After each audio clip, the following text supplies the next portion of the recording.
சாரியா? No வே. Hello, யார் சொன்னா சம்மர்ல சாரி கட்ட முடியாதுன்னு? இந்த வெயில்ல வெளியே போறதுக்கே யோசிக்கிறேன், இதுல சாரிலாம் கட்டினா நான் காலி. தவறான சாரியை சூஸ் பண்ணாதான் கஷ்டம். சரியான சாரியை சூஸ் பண்ணா சம்மர்லயும் சூப்பரா இருக்கலாம். சாரினா ஹெவியா இருக்கும், ஸ்வெட் ஆகும், அன்கம்ஃபர்டபுளா இருக்கும்ல. அது பழைய கதை. இப்ப இத பாரு. இப்ப நம்ம பார்க்க போற கலெக்ஷன்ஸ் வந்து வேல்தாரி காட்டன் சாரி. இந்த சாரி பாடி ஃபுல்லா கோல்டன் ஜெரியில செக்குடு ஒர்க்ல டிசைன் பண்ணியிருக்காங்க.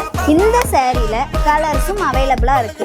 Bottle green, tomato pink, rust orange, Ramar green. Soft cotton, light weight, breathable. வெயிலுக்கு இதமா, லுக்குக்கு அழகா இருக்கும். வாவ், ரொம்ப லைட்டா கூலா இருக்கு. சம்மருக்கு இதுதான் perfect choice. Comfort, style, budget, இது மூணு செம்மையா கிடைக்கும். சம்மர்ல சாரியா? நோ வேன்னு சொல்லாதீங்க. Right way. தேனி ஆனந்தம் வாங்க.